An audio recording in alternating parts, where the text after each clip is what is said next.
All right, guys, I'm here with David, Next Door Stranger. I'm Stevie Strow, and thanks for taking the time to talk with me. Pleasure. And I got questions. I'm going to assume people who listen to you probably have questions too.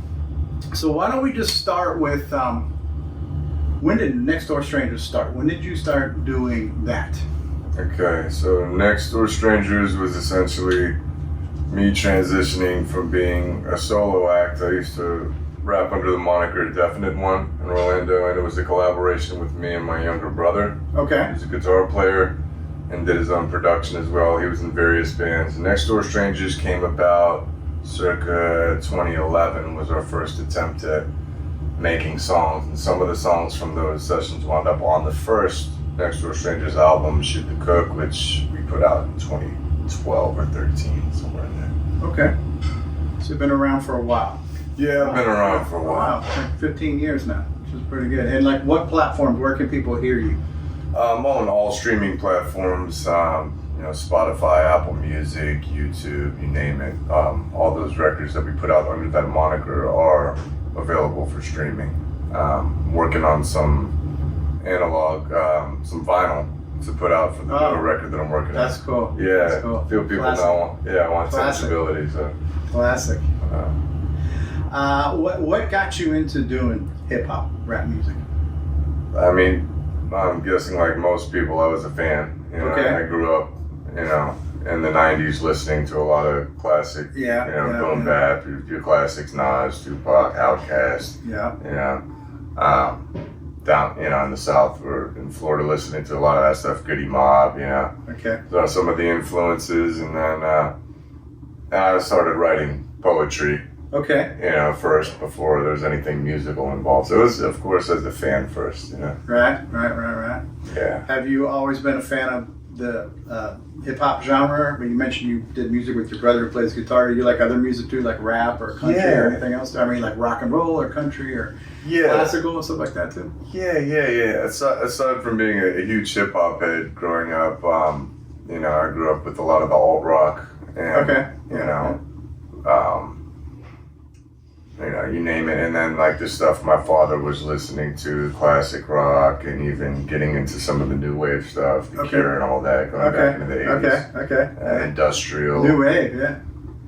Yeah. What do you think of some of the techno hybrid stuff like Nine Inch Nails? You like some of that kind of stuff? N.I.N.'s one of my favorites. Yeah. It's trying to resonate, even just as a producer. I think he's absolutely. He's up there. Absolutely. For sure.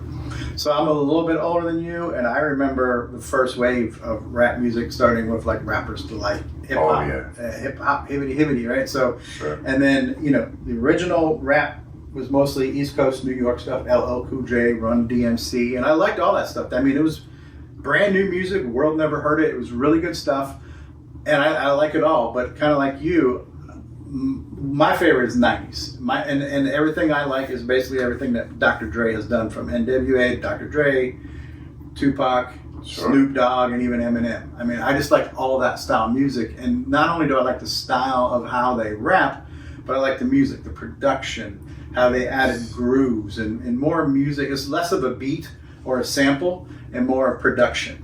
And somehow the extra layers of music within the rap genre, to me, just made it sound better. And that's still to this day, 90s West Coast rap is my favorite. And interesting. That's kind of what I liked about when I met you and Ricky RX, is that especially Ricky's beats were very 90s feeling to me. And that struck a chord with me. 100%. Yeah, Doc, I mean, I went back and did my homework on every era, of course, and I self-produced, so learning what the tools of the trade were and some of the processes. That was, to describe the West Coast sound, like they were cleaner with their production than a lot of the East Coast stuff. Very polished sounding. Dr. Dre was a student of engineering. Better production. Yeah, definitely. And so for me, like I've written a few songs, but like trying to write a rap song, mentally, what is that process like? Because I don't do it. Like I want to write a poem. I want to write some stuff that rhymes. I can understand that. But when you're trying to write it like a rap song, Yeah. I don't know. Does it just come naturally for you, or is there anything you got to warm up to, or little gears that turn, or switches that flip to get in that rap music writing mode? I mean, to me, like I can write songs of different genres. There's no hard and fast rules other than you rhyme more in rap. Right. I think in our genre you have the opportunity to say more because of the format. You know, you're usually doing 16-bar verses, sometimes 32 in a lot of cases. And I mean, you know, there's so many subgenres of it. So there's the content consideration. If you were listening to NWA, you know, gangster rap as it was labeled back then. But then you have a lot of introspective stuff that's more like what I do, social commentary. You can get into the punchline metaphor method of writing. So to me, it's kind of like choosing first what the topic is going to be. Okay. And then, I mean, I can give you my basic template format. I these days, I try to come up with that, and then I'm looking for a chorus. Okay.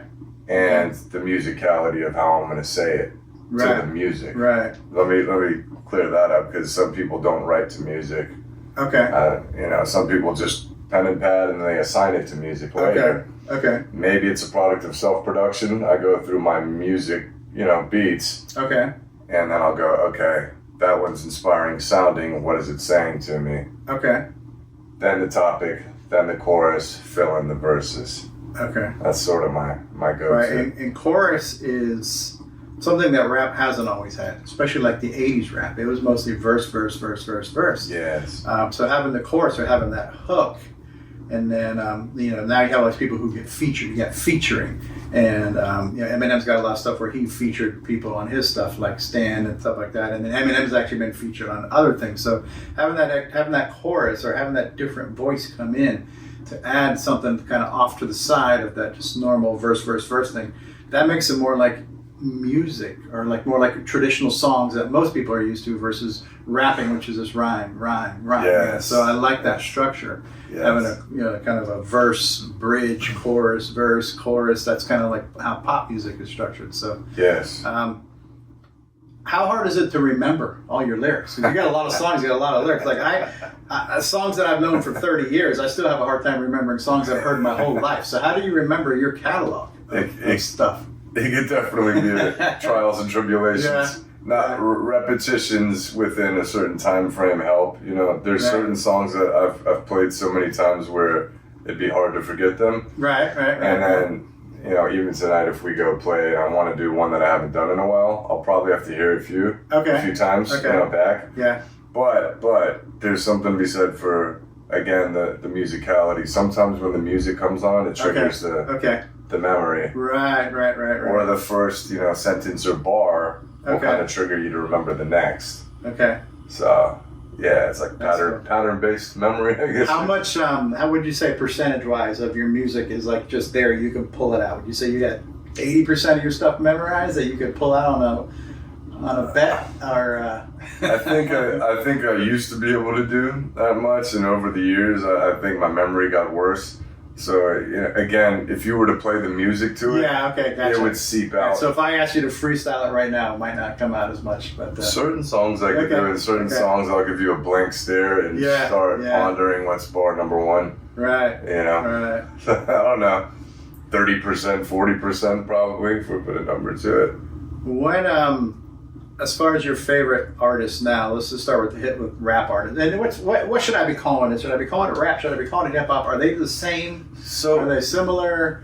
Yeah. So the way I was taught was that hip hop is the culture and lifestyle, if you will, and rap is the music of that lifestyle. Okay. And then I know there's genre distinctions over the years that have flip-flopped, and now there's like 500 of them, variations. What I do is also very hybrid, with consideration to some of the rock influences. And, you know, when me and my brother originally did Next Door Strangers, he was on stage with a guitar with me. Okay. So we got labeled alternative hip-hop at times. Okay. I have a lot of underground hip-hop influences from the late 90s, early 2000s, when that meant sort of like a specific style of rhyming. They sort of strayed from certain content matter that you would hear more in the mainstream. Okay. It wasn't as much, club dance related kind of hits. It right, was very much more of the introspective and social commentary that I do. But yeah, I don't think there's a distinction between the two so much as the rap is the music, musical expression of hip hop culture. And so, who are your favorite contemporary modern rap artists? Okay, so again, drawing from that pond of these mostly East Coast underground rap, I was a huge fan of a guy named Cage, who a lot of people aren't familiar with these days, but he had an underground rap beef with Eminem before he blew up. He kind of took that path. M took that path. I'm shouting out Cage because I've had the fortunate opportunity to get to work with them on some production. Oh, that's cool. Hopefully be on one of his records. He's a huge influence for me. But again, I was rooted in the bigger names. Originally, Outkast. The musicality in their stuff grabbed me for sure. And Nas, the classics, but contemporary, I'm not really up on like a lot of the newest rap until somebody shows me. Would you like Kendrick Lamar? I haven't listened to every one of his records. I listened to some. He's good. No, he's really good. Yeah, and I've listened to what was it, To Pimp a Butterfly in 2015. See, that's old now. yeah, isn't it? Time flies. I'm ancient, so. What I do, because I have a teenager, so I'm listening to music that's on Spotify and off of TikTok and stuff like that. What I notice now is that a lot of the rap, it all sounds the same. You know, cadence. They all have the same effect on their voice. It's all the same track, and everybody sounds like everybody. And I'm not saying that as a judgment or a criticism, because if it's good and people like it, and you're just doing your version of that. That feel, that's fine. But to me, when I hear the younger music, it just sounds like a different person singing the same style. And they all, like, one of the earliest ones I used to listen to was, because everybody's got Lil in their name. I was trying to remember the guy's name. Was it Lil? He's not even alive anymore. When my daughter was like 10 years old, she's telling me, this guy, he was really famous, and then he died, and this and that and the other. So all these rappers are dying now, like back in the West Coast battles with like Biggie and stuff like that. But I'm trying to remember his name right now. But I like it. And I'll tell you one of who I do like, my daughter listens to, is Rod Wave. You know who Rod Wave is? Rod Wave. You told me about him, and one night asked me the same thing. And he's good. I like his voice. He's very soulful in his voice. I don't want to say that he's emo in his style, but he's emotional in how he emotes and what he's singing about. It's all from the heart. So I like listening to him, and he's he's telling a story, and you can feel whatever he's throwing down. So I kind of like that stuff. But a lot of the modern stuff, it all sounds the same.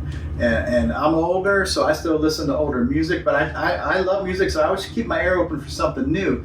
But I'm not hearing a lot of new that says, oh man, I got to hear more of that. Because most of the new I'm hearing, it's just a repeat of somebody else's thing. You have to dig a bit, and the auto-tune, to me, it smooths out the character of your voice, so you're less distinguished in my opinion. Right, so you sound like every other auto-tuned artist. Yeah, I'm not a fan either. I always tell that to the younger guys too, like maybe back off a little so I can hear your character. Yeah. And then what did you say as far as you don't want to label him emo?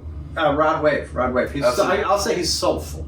That's another label, like myself and some of my favorites got, and I always argue back, like, what's a song if it's not emotion? If it doesn't invoke emotion. But being emotional and being emo, I think, or like emo is almost like goth. It's like a category. Yes. So when somebody's goth, they went to Hot Topic to buy their clothes and how they're dressing. Sure. So emo is sometimes like a stigma. Yes. When you call somebody emo, you might get in a fight. So but being emotional is one thing. But like I would say, The Cure might be considered emo. Sure. You know what I mean? Not a bad. It was goth and kind of emo, but I love The Cure. Yeah. So again, we talked about 4 things I already forgot. So let me ask you the same question again. Your current modern favorite rap artist? Next Door Strangers. Okay, there you go. We talked about your old favorites. Local artists.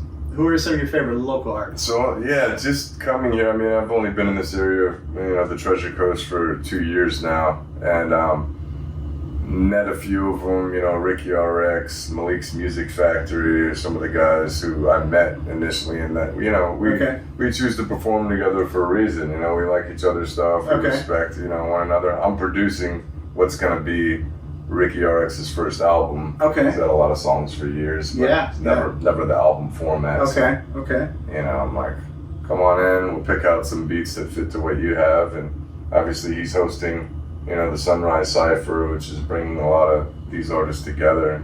And this is the first time I'm getting a chance to hear anybody from here.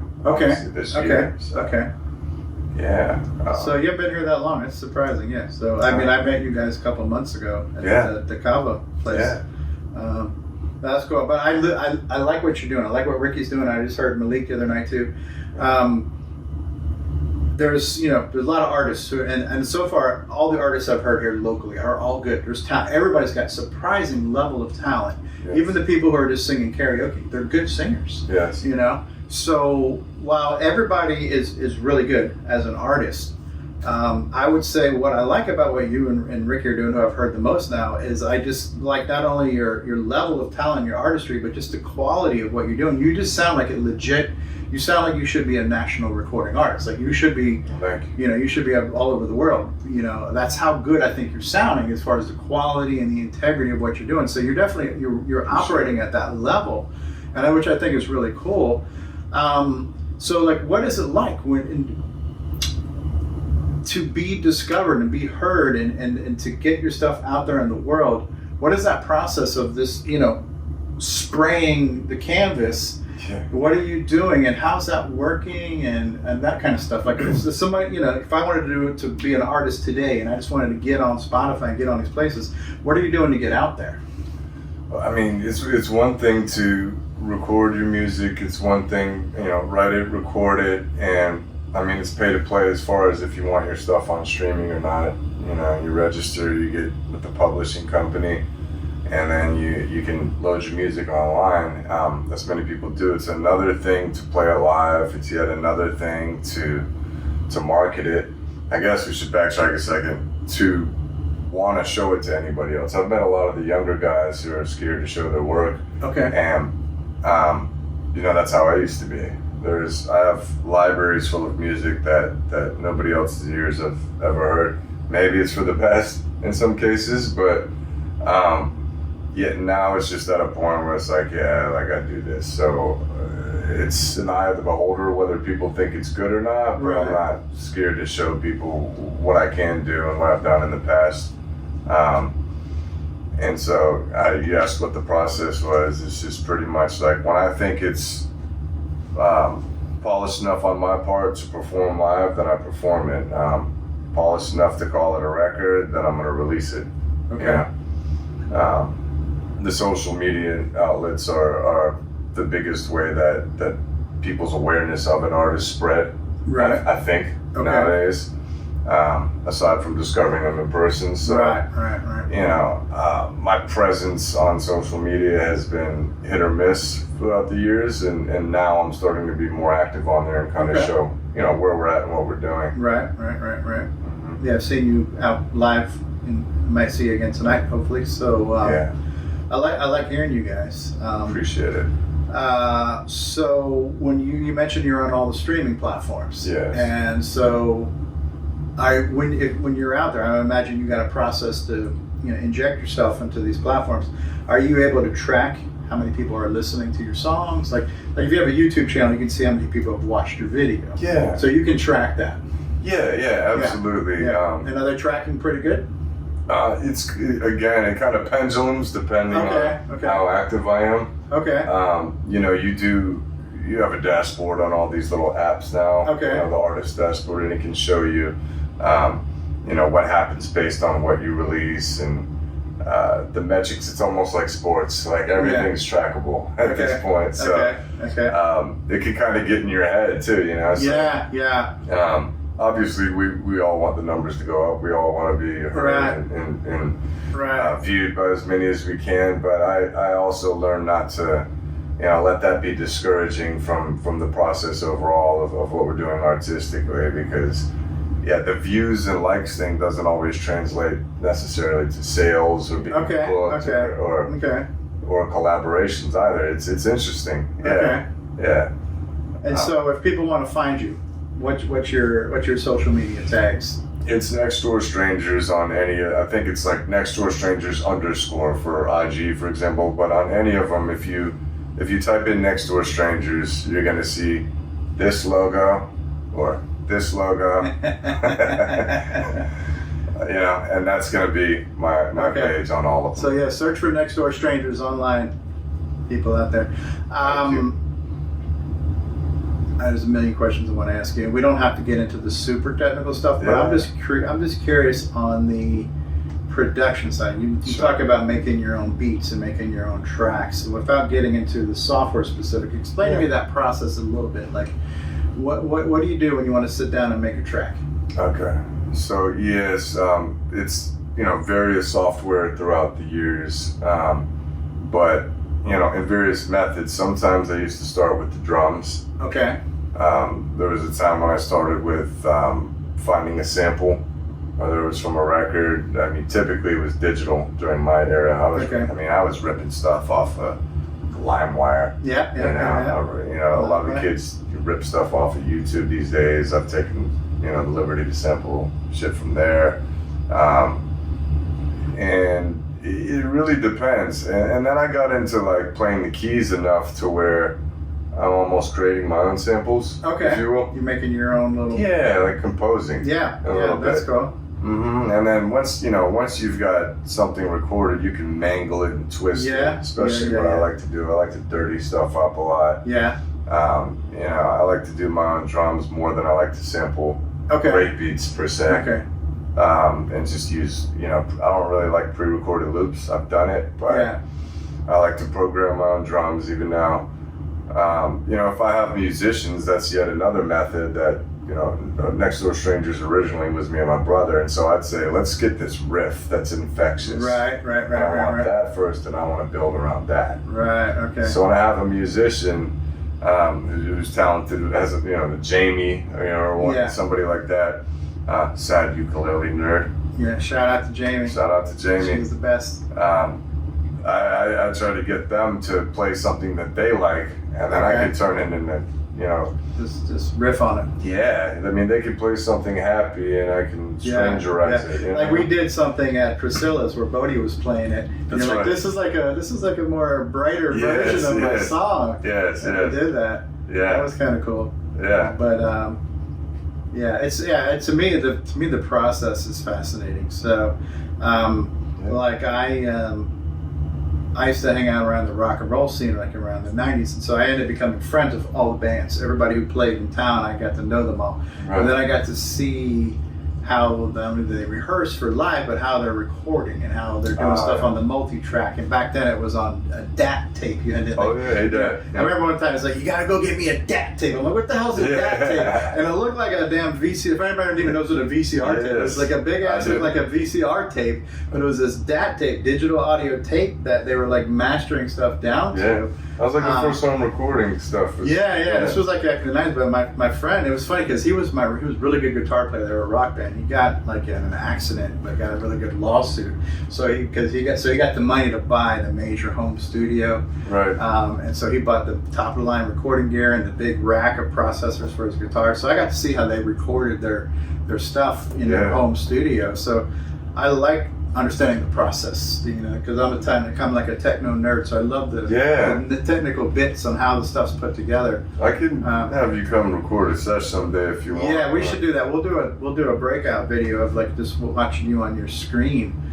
Doing that, but that would be really cool because I just love seeing that kind of stuff. And there's so many tools now. I mean, at one point in time it was GarageBand. There was stuff like Acid Tracks and all these different tools. And now, of course, there's like I haven't seen it, but I know a lot of people are using Suno, which is like basically AI, where you can just have you can have it make a whole song for you. So there are definitely tools, and one thing I think that is for better or worse, we live in a time now where there's so much technology that to be able to create music, produce it, master it, and then distribute it Yes. It's very easy. Very easy. You know. Some would argue too easy. Yeah, and so in a way that's can flood the market too. So how is it? How could, like I say, I've heard 40 people on Instagram and TikTok that sound exactly the same. So how is it? How does the cream rise to the top when there's so much crap out there, or so much repetitive stuff? You know, and then my opinion's the same that it always was,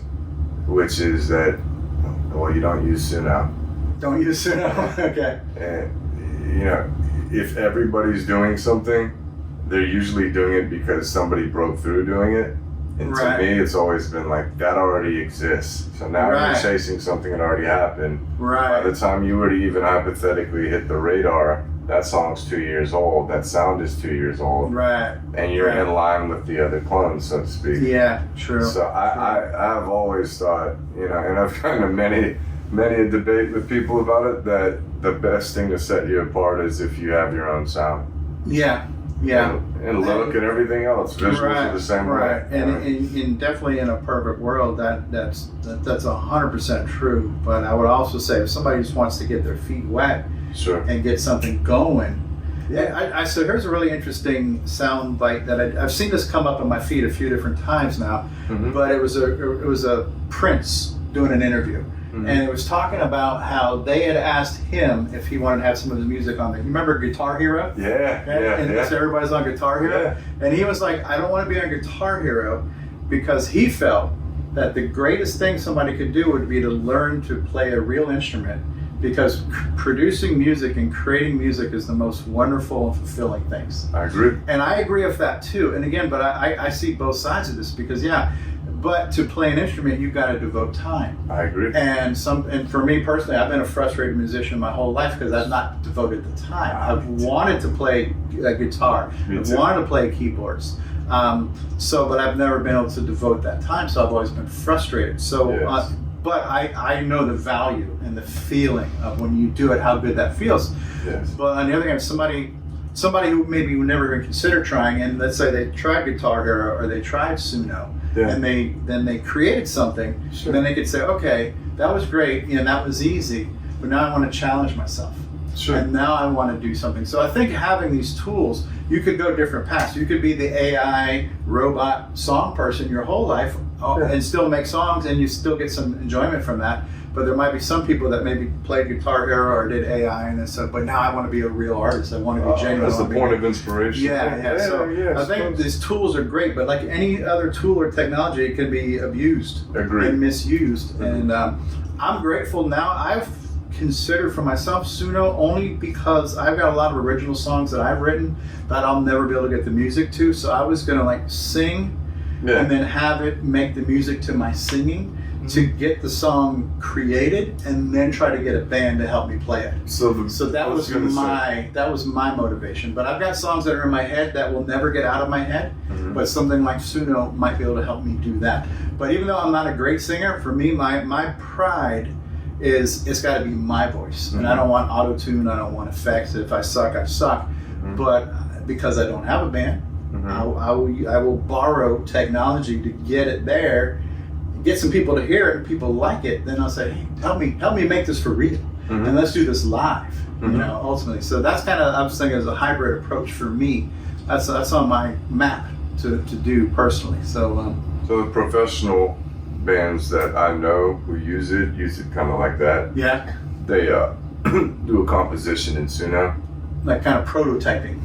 You make the song in there and then you have the band play that song. Okay. Yeah, prototyping, demoing. Yeah. So because you know that it's going to be at least musically sound, technically correct. Right. And then you have people come in and put their twist to it. Right. So, and then the feel. Sure. So that's one thing that I'm not saying it's never going to happen, but I don't see it happen. Technology has gone a lot, but we can now have a robot make music, but it's really hard to make feelings. Mm-hmm. And to me, the emotion and the feel you get from something, that's genuine. Mm-hmm. Now, however you got that feeling, if you use software, if you use AI, if you use a sample, but if the feel's there and you took these things and then you orchestrated that into expressing something that's got that feel, human beings are going to resonate with that feeling.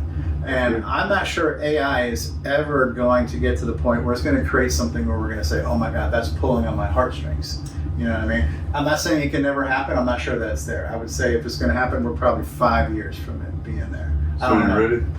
This is where I get to sit on my little philosophical high horse as a lyricist and a vocalist. Break it down for me. Because instruments are technology.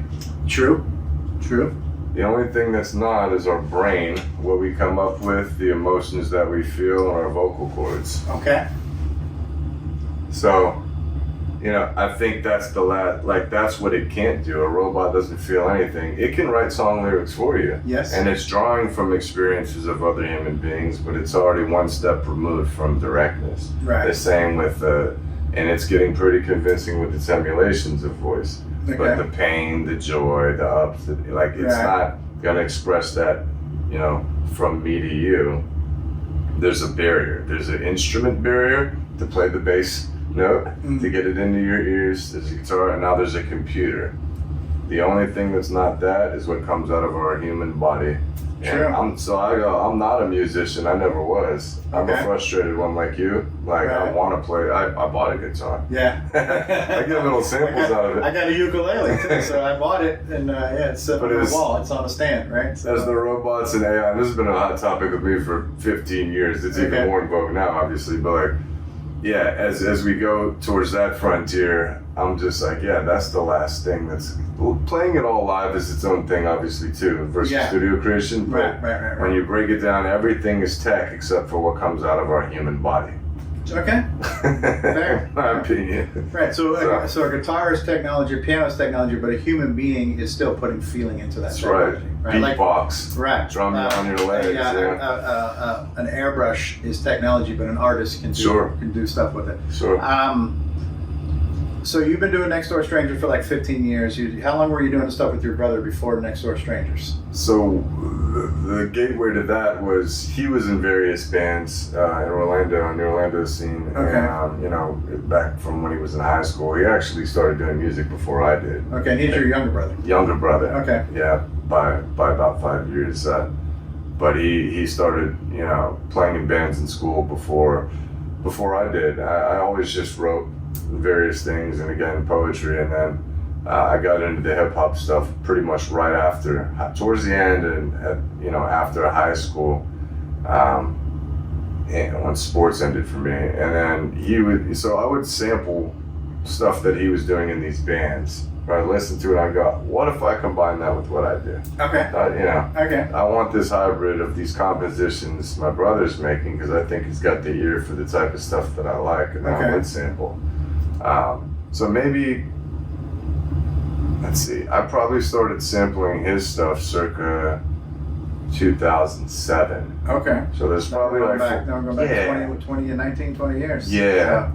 It was like 4 or 5 years before, it turned into Next Door Strangers from that. And did you have any dreams when you were younger, like grade school, middle school, of being into music, or did it just happen to you 20 years ago? Yeah, aside from being just a fan of it, and dancing around the Thriller as a child and stuff. I did. I did. There was a kid who wanted to rap. I remember in elementary school, and I tell people these were my first beats. Is that I sampled the video game. Okay. It was like Sonic the Hedgehog. Okay. Sega Genesis. Yeah, I did the same thing. I dumped those beats onto a tape, and I was just messing with, I guess, dubbing little sounds under there, and then we had them recorded on this little kid's tape recorder. So I guess there was something there. So I was in high school in the 80s. I know I don't look like I'm 22. Yeah, but that's right. But I used to beatbox in the hallway. People were tripping on that, because beatboxing, especially like the fat boys, you hear me beatboxing was like a thing back then. Yeah. So like to be able to beatbox, hey Steve, hit a beat. I was hitting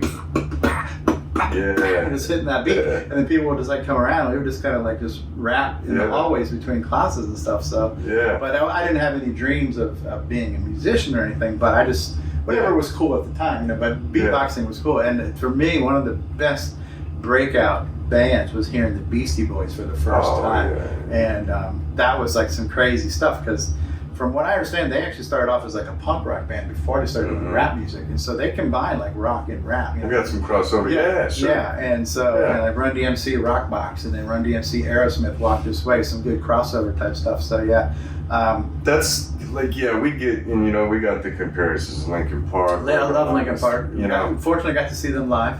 But my thing with Strangers that I didn't hear from those groups, and this is no slight to any of them because they're foundational, all of them are amazing. Yeah. I didn't hear the type of lyricism in an in-depth way that I liked coming from the super underground East Coast. Right. BC Boys were like party music. Right. Nothing against that. It was like they were party anthems. Yeah, good stuff. I didn't hear that up against guitars.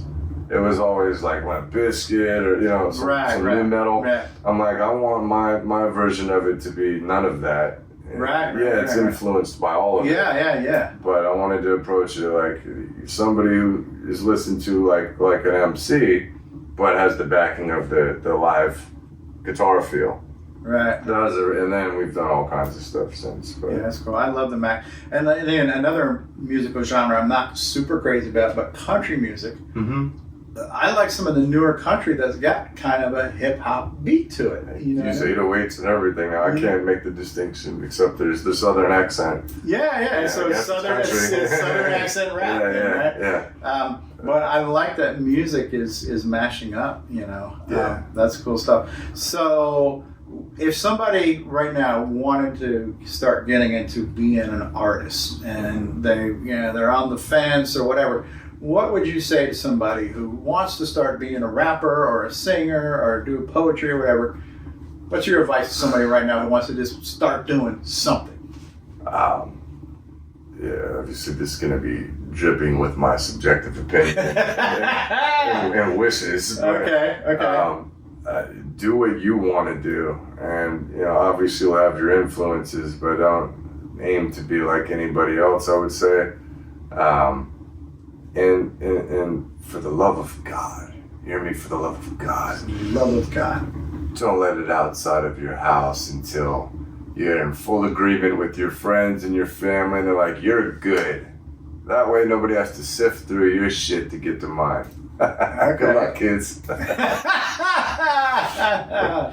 No, but all jokes, like, just if you want to do it, you do it, and that's the other side of that. Like, there aren't any gatekeepers to release your music now. You can go direct to consumer, as they call it.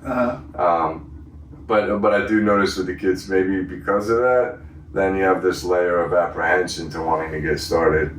So I think you make a song.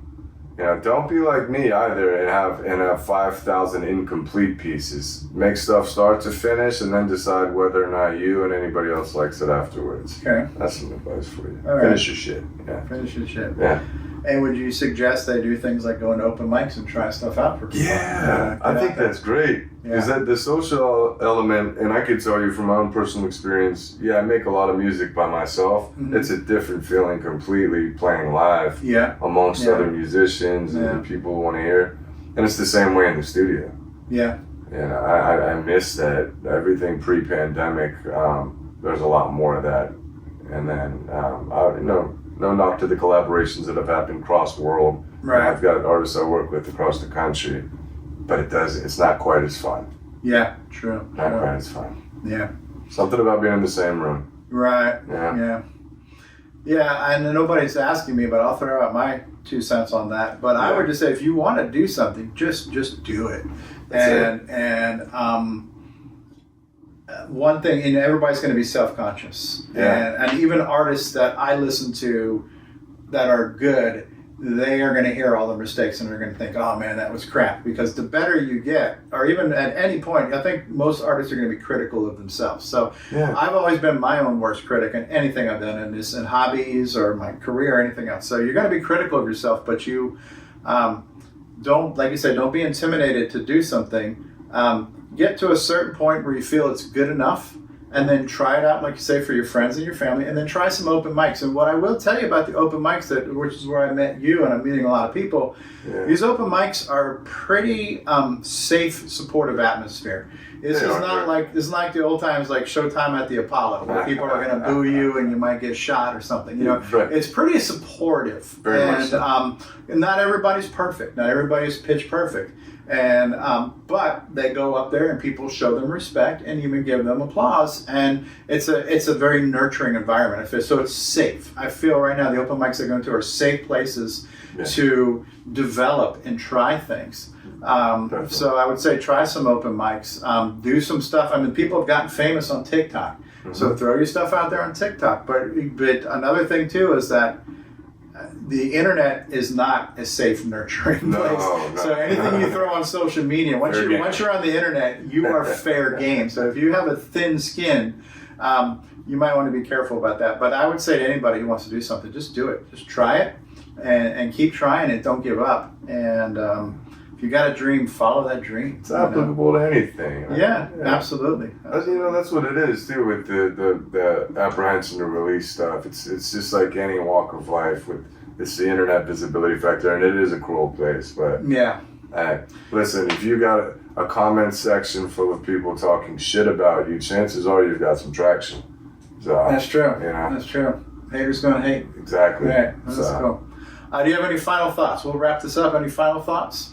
Parting words? No, I appreciate you taking the time to ask some questions, listen to our stuff, you know, talk about us. I mean, we're trying to make our rounds here. It's a pleasure to meet you and all the other people in the local scene here. Absolutely. Next Door Strangers. Look for Next Door Strangers on the internet. Give them a listen. Give them a like. Share them. Help them blow up. Spread the word. Spread the love. Appreciate you Thanks guys. for doing this, man. Of course, Steve. Pleasure. Do it for the culture.